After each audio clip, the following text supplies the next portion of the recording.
So here's how to run Etsy ads. It's actually quite easy to do, so make sure you watch to the end so you don't miss any important steps. Running Etsy ads effectively involves a combination of strategic planning, optimization, and monitoring. Here are some steps to run Etsy ads more effectively. Before starting your ad campaigns on Etsy, set clear goals. Whether it's driving more traffic to your Etsy store or promoting a specific product or increasing your sales. Step 2 involves a keyword research. Conduct thorough keyword research to identify relevant keywords and phrases that potential customer might use when searching for the products like yours. Step 3 is make sure that your product listing is optimized.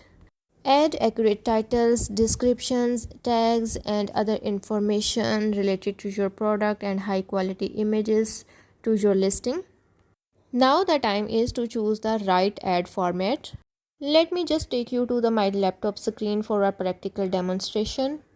Here first open your store and then go to your dashboard and then go to your marketing section and then click on the sales and coupons.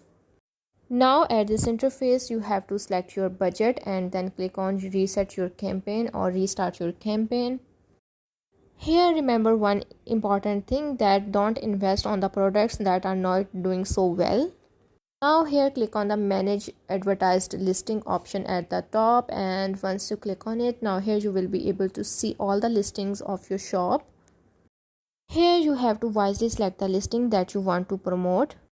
I will suggest you to always start with the low budget and only one listing. Don't invest your all of budget on maximum number of listing. If you invest this budget on your maximum number of listing, then you will not get good results. When setting ads on Etsy, you have to be very cautious. So this was how to use ads on Etsy.